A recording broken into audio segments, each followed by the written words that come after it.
Inter pass అయిన students కి practical learning and industrial exposure తో 100% ప్లేస్మెంట్ ఇస్తుంది ఐ క్రియేట్ డిగ్రీ కాలేజ్.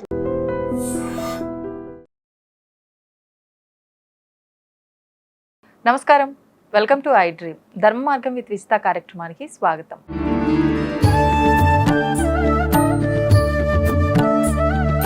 ప్రస్తుతం మనతో పాటు ఉన్నారు అగస్త్య స్పిరిచువల్ ఆర్గనైజేషన్ వ్యవస్థాపకులు ఉదయ్ భాస్కర్ గారు. వారితో మాట్లాడి మరిన్ని విషయాలు తెలుసుకుందాం. నమస్కారం అండి. నమస్కారం అండి. సాధారణంగా మనకి చాతుర్మాస దీక్షలు అని అంటే మనకి ఆషాఢ అమావాస్య నుంచే ప్రారంభం అయిపోయాయి అని కొంతమంది అంటుంటారు, లేదు ముందుగా వచ్చే అమావాస్య నుంచే ప్రారంభం అయ్యాయి అంటూ ఉంటారు. ఈ చాతుర్మాస దీక్షలు అసలు ఎప్పటి నుంచి ప్రారంభం అవుతున్నాయి, ఆల్రెడీ ప్రారంభం అయిపోయాయా? మరి ఈ చాతుర్మాస దీక్షలు అనేవి సామాన్యులు చేసేది ఏమీ కాదు, పీఠాధిపతులు పెద్ద పెద్ద యోగులు మాత్రమే చేయదగినవి అని అంటూ ఉంటారు.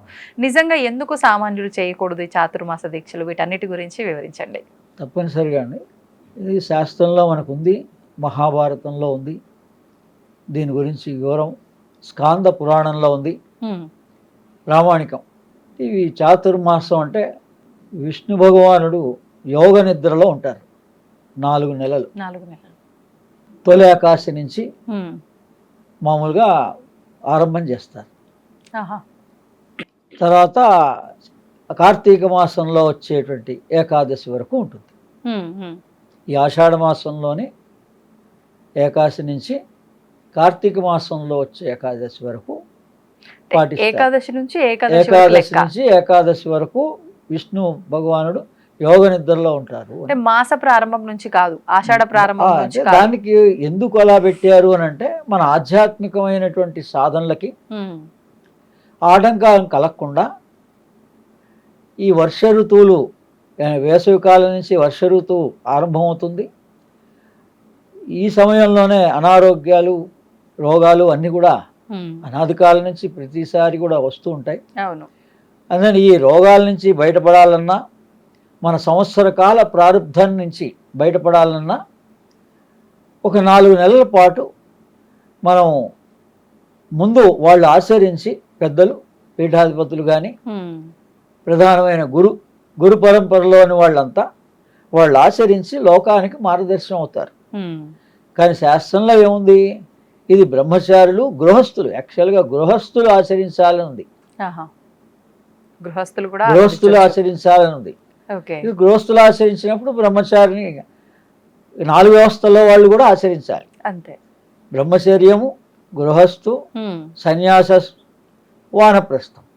కానీ ఇప్పుడు ఇది 4 అంటే 4 వర్గాల వాళ్ళు కూడా, అంటే యావత్ ప్రజానీకము కూడా ఈ ఆహార నియమాల్ని పాటించాలి అని. ఈ 4 నెలల్లో ఏ పదార్థం తీసుకోవాలి, ఏ పదార్థం తీసుకోకూడదు అన్నది ఈ చాతుర్మాస దీక్ష యొక్క అసలు జ్ఞానం. తెలుసుకోవాల్సిన ఆహార నియమాలు. అదే ఇందులో ఏముంది, ఈ శ్రావణ మాసం, భాద్రపద మాసం, ఆశ్వీజ మాసం, కార్తీక మాసం.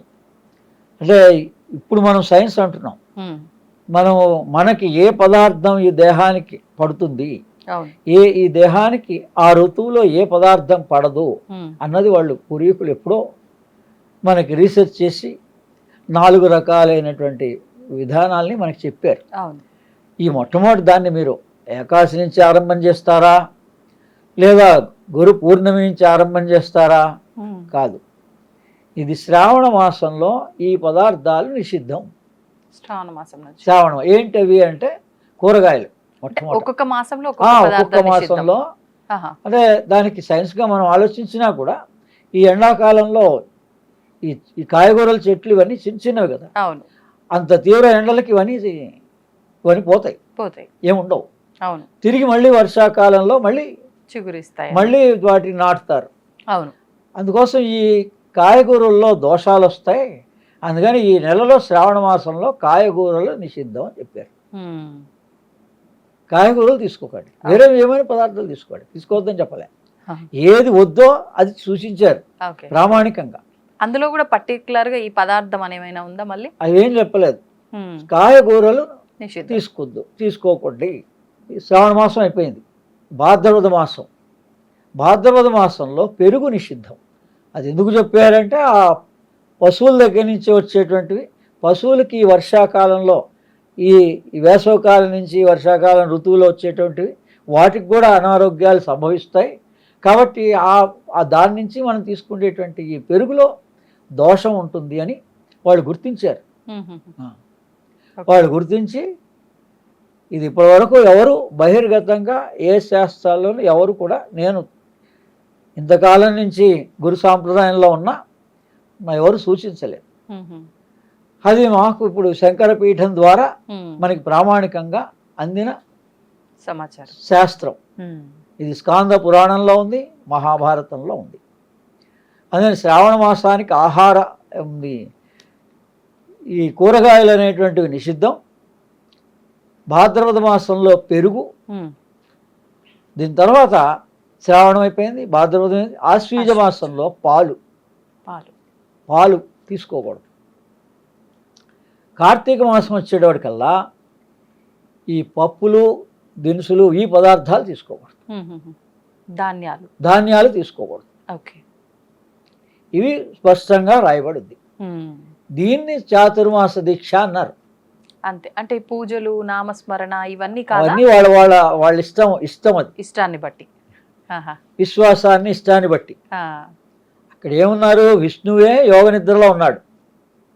అంటే మనం ఆధ్యాత్మికంగా మన జన్మ ఎందుకు వచ్చిందో, ఏ భగవంతుని తెలుసుకోవడానికి ఈ మానవ జన్మ వచ్చిందో, మనం చేసే ఏ సాధనలైనా ఈ వర్షాకాలంలో ఈ 4 నెలల్లో ఇబ్బందులు కలగకుండా మన నిజ జీవితం యథాప్రకారంగా ఎవరి వృత్తులు వాళ్ళు ఆచరించుకుంటూ, కానీ ఆధ్యాత్మికంగా కూడా మనం సాధన చేసుకోవడానికి వీలుగా మొట్టమొదటి ఈ ఆహారాల్లోనే దోషాలు ఉన్నాయని వాళ్ళు గ్రహించి ఈ 4 రకాలైనటువంటి దోషాల నివృత్తి కోసం సూచన చేశారు మన పెద్దలు. కాయగూరలు, పెరుగు, పాలు, ధాన్యాలు, పప్పు ధాన్యాలు. ధాన్యాలు అంటే మళ్ళీ మనం ఆహారం తీసుకోవడం కాదు, పప్పు ధాన్యాలు. అంటే అరగవని, డైజెస్ట్ కావు. కార్తీక మాసం వచ్చేటికి ఈ చలి వల్ల టెంపరేచర్ డౌన్ అయిపోతుంది, జీర్ణ కోసం కరెక్ట్గా పనిచేయదు. అందుకని దాన్ని ఇది కనుక మనం ఇలా నెల రోజులు పాటిస్తే మనకే తెలుస్తుంది దాని యొక్క ప్రభావం ఏంటో. ఆరోగ్యవంతమైనటువంటి జీవితాన్ని మనం అనుభవించవచ్చు. ధన్యవాదాలండి. And for more videos, Please subscribe to iDream. Please subscribe to iDream. Please subscribe iDream. And please subscribe to iDream. For more videos, subscribe to iDream. please like, share and subscribe to the channel. Congratulations, iDream. Subscribe to iDream. Subscribe to iDream. So subscribe to iDream Media. iDream team andarki huge congratulations. Please subscribe iDream Media. Please subscribe to iDream. Subscribe iDream. Please subscribe to iDream. iDream అంటే నా కళల ఛానల్ను subscribe చేసుకున్న నోరు తిరుగుతలేదు, మీరైతే గంట గుర్తు కొట్టండి. For more such videos, please subscribe to iDream. Subscribe to iDream. Please subscribe to iDream. Please subscribe iDream Media. Please do subscribe to iDream. Please subscribe to iDream Media. For best entertainment and information, please subscribe iDream. And don't forget to subscribe to iDream.